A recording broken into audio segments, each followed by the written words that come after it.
Today, I want to focus on a development that hasn't happened yet, but is already shaping how military planners think about the South China Sea. A single upgrade to an air-to-air missile inventory may not sound dramatic. There's no large deployment, no new base, no announcement of a major fleet. Just the possibility that the Philippines could one day operate the Meteor beyond visual range missile. At first glance, it looks like a technical procurement decision, a weapons upgrade, a line item in a defense modernization plan. But when you look closer, the implications stretch far beyond hardware. Because in the South China Sea, distance matters, detection matters, and the ability to hold airspace at risk, even without firing, can reshape behavior. The Meteor missile is designed for long-range aerial engagement. It extends the distance at which aircraft can threaten opposing planes. And in a region where air patrols, surveillance flights, and maritime operations overlap constantly, that kind of reach changes calculations. So the real question isn't just whether the Philippines might acquire this missile. The question is, what happens to regional deterrence if it does? What changes when a country that has historically relied on short-range defense gains the ability to influence airspace far beyond its coastline? And how would that affect the balance of pressure in one of the world's most contested maritime regions? To understand why this matters, it helps to look at how air power operates in the South China Sea today. The region is not defined by large-scale battles. Instead, it's shaped by presence. Aircraft patrol disputed waters, surveillance planes track ships, fighter jets escort Coast Guard vessels, and both sides monitor each other constantly. In this environment, air-to-air missiles are less about immediate combat and more about control of distance. The Meteor missile stands out because of its range and sustained speed. Unlike traditional missiles that lose energy over distance, Meteor is designed to maintain speed and maneuverability at longer ranges. This means aircraft equipped with it can engage or threaten targets farther away while remaining outside the reach of many shorter-range systems. For a country like the Philippines, which is modernizing its air force but still building capacity, that difference matters. Current air patrols often operate within limited engagement envelopes. Pilots must fly closer to potential threats to maintain credible deterrence. That increases exposure and reduces reaction time. A longer-range missile changes that equation. It allows aircraft to influence airspace without closing distances quickly. It increases the cost of approaching contested zones, and it complicates planning for any force operating nearby. This doesn't automatically shift the balance of power, but it does alter the geometry of how aircraft interact in contested skies. Most discussions about missile acquisitions focus on range and technology, but the more important shift is behavioral. Deterrence is not only about what a weapon can do, it's about what others believe it can do. If Philippine aircraft were equipped with Meteor missiles, the change would be felt first in how airspace is managed rather than in any visible confrontation. Patrol patterns would likely shift toward wider arcs and more flexible positioning, allowing fighters to remain effective without needing to close distance as quickly. Aircraft operating near contested areas would have to consider the possibility that they are being monitored and potentially held at risk from farther away than before. Opposing pilots and planners would need to factor this into route planning, timing, and escort procedures. Aircraft that currently operate with comfortable standoff margins might fly more conservatively or rely on additional support assets. Early warning aircraft and ground-based radar would become even more important, as situational awareness would need to extend deeper into surrounding airspace to account for longer engagement envelopes. Missions that once relied on proximity for visibility or signaling could shift toward more cautious spacing and shorter on-station times. Extended range weapons alter behavior in contested airspace, even without direct confrontation. When aircraft can engage from farther away, Both sides adjust how often they approach sensitive areas, how long they stay, and how closely they interact. In regions like the South China Sea, where encounters are already frequent but controlled, longer-range missiles subtly redefine what counts as a safe distance. Greater reach also compresses decision-making timelines. Pilots and command centers must react faster, rely more heavily on communication networks, and maintain stricter identification procedures. Because misjudgments carry higher risks, caution increases across all operations. As uncertainty grows, planners must devote more resources to maintain the same level of presence through additional escorts, tighter rotations, or expanded surveillance. Deterrence emerges gradually, not through visible confrontation, but through a slow reshaping of airspace usage. If Philippine aircraft acquired Meteor-class missiles, the first changes would be procedural rather than dramatic. Patrols could widen their arcs and maintain effectiveness without approaching as closely. Opposing aircraft would need to account for being held at risk from greater distances, prompting more conservative routing and heavier reliance on early warning systems. Even routine missions would adjust spacing, timing, and on-station duration, reinforcing deterrence through operational caution. Longer engagement ranges also compress decision timelines. Pilots must assess situations more quickly, and command centers must process information faster when aircraft can influence events across broader areas. This places greater emphasis on communication networks, identification procedures, and disciplined flight behavior. Misjudgments become more costly, so caution increases. Over time, this added uncertainty becomes part of the operating environment. When safe distance is no longer predictable, planners must allocate more resources to maintain the same level of presence, whether through additional escorts, more frequent rotations, or expanded surveillance coverage. That cumulative adjustment is where deterrence takes shape, not through confrontation, but through the gradual reshaping of how airspace is used and approached. The Philippines has spent years rebuilding its air force after a long period in which air defense and maritime patrol capabilities received limited investment. Much of the current modernization effort is focused on restoring basic coverage.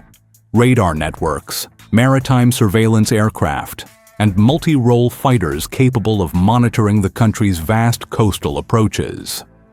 Given the archipelagic geography, maintaining consistent aerial awareness over thousands of islands and surrounding waters is already a demanding task, even before considering high-end conflict scenarios. This modernization is deliberate and phased, shaped by budget constraints and the need to prioritize sustainability. Rather than rapidly expanding into a large expeditionary force, planners have emphasized systems that improve situational awareness, extend patrol endurance, and allow for quicker response to incursions or unidentified aircraft. The objective is to create a force that can monitor airspace reliably and respond in a measured way, not one built for large-scale offensive operations abroad. Within that framework, integrating a long-range missile such as Meteor would complement existing investments. Current multi-role fighters would gain the ability to hold targets at risk from greater distances, allowing pilots to operate with more flexibility in contested airspace. This is particularly relevant in maritime environments where aircraft must often escort surveillance missions or monitor activity far from main bases. Longer engagement ranges allow those aircraft to maintain protective coverage without closing distances quickly, which improves safety margins and reduces pressure on pilots during tense encounters. The addition of extended-range air-to-air capability would also strengthen coordination between radar operators, patrol aircraft, and allied forces operating in nearby areas. When detection networks and fighter patrols are linked effectively, the ability to project influence over airspace expands without requiring a large increase in fleet size. Aircraft can be vectored into position earlier, maintain wider patrol arcs, and remain on station longer without needing to approach potential threats directly. This does not turn the Philippine Air Force into a dominant regional power, nor does it change the broader balance on its own. Instead, it enhances the credibility of routine patrols and strengthens the defensive envelope around key areas. The practical effect is an increase in the cost and complexity of operating near Philippine-controlled airspace. Opposing aircraft would need to account for longer engagement ranges, more responsive patrols, and tighter coordination between surveillance and interceptor units. In operational terms, this supports what planners often describe as layered deterrence. Surveillance systems provide early detection. Fighters establish presence. Long-range missiles extend the area in which that presence has practical influence. Coastal defense and partnerships with allies reinforce the overall posture. Each layer reinforces the others, creating an environment where even modest forces can shape behavior across a wider area. Meteor missiles, in this context, would represent a refinement rather than a transformation. They would add depth to an existing defensive structure, increasing flexibility and extending reach while remaining consistent with a strategy centered on monitoring, protection of airspace, and steady modernization over time. In my view, the potential acquisition of Meteor missiles by the Philippines reflects a broader shift in how smaller and mid-sized powers approach deterrence.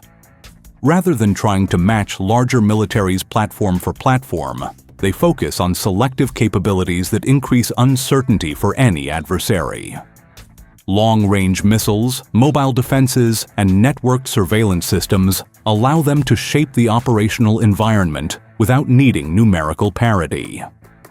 For the Philippines, geography already provides strategic relevance. Its position along key sea lanes and near contested zones gives it outsized importance in regional security planning. But geography alone does not create deterrence. Capabilities must reinforce location. A missile like Meteor would help bridge the gap between geographic importance and operational reach. By extending engagement distance, it would make routine air patrols more credible and give pilots additional response options when monitoring sensitive areas. Aircraft could maintain protective coverage for surveillance missions or maritime patrols while operating with greater confidence and flexibility, reinforcing a visible and consistent presence in contested zones. At the same time, adding advanced capability does not automatically produce stability. If introduced without clear procedures and communication, new systems can raise tension or lead to misinterpretation during close encounters. In many cases, however, credible deterrence reduces the chance of miscalculation by making operational boundaries clearer and by increasing the perceived cost of risky maneuvers. When potential challengers understand that patrol aircraft can influence airspace from farther away, they tend to plan more cautiously. The effectiveness of any long-range missile ultimately depends on how well it is integrated into a broader defense network. Radar coverage, secure communications, pilot proficiency, and reliable maintenance all determine whether the added range translates into real influence. Coordination with allies also plays a role, particularly in shared surveillance and information sharing systems that extend situational awareness. When these elements are aligned, even a relatively small number of advanced missiles can produce an outsized strategic effect by strengthening confidence, reinforcing presence, and shaping behavior without requiring direct confrontation. The discussion around Meteor missiles is really a discussion about how deterrence evolves in contested regions. The South China Sea is not defined by open conflict. It is defined by persistent presence, overlapping claims, and careful signaling. Each new capability introduced into this environment affects how actors calculate risk. For the Philippines, modernization is about maintaining relevance and protecting sovereignty without escalating into confrontation. Selective upgrades allow it to participate more actively in shaping the security environment. For regional planners, the question is how these capabilities interact with broader alliance structures. U.S. and partner forces operate across the region, and interoperability matters. A shared understanding of systems, ranges, and response options strengthens coordination. Meteor missiles would not operate in isolation. They would be part of a wider network of surveillance, patrols, and partnerships. And in modern deterrence, networks matter as much as individual platforms. The possibility of the Philippines acquiring Meteor missiles is still just that, a possibility. But even the discussion highlights how incremental changes can influence strategic thinking. In regions where presence and perception shape outcomes, extending the reach of a single capability can alter behavior across a wide area. Deterrence is rarely about dramatic moments. More often, it's about quiet adjustments that accumulate over time. A longer-range missile, a wider patrol radius, a shift in how close aircraft are willing to approach. Each small change reshapes the environment in subtle ways. And in the South China Sea, subtle shifts often matter most. I'll continue to follow developments related to air power and regional deterrence. If new information emerges, I'll break it down with the same focus on context and practical impact. Thank you for watching. If you have insights on how air power shapes maritime security, feel free to share your perspective in the comments.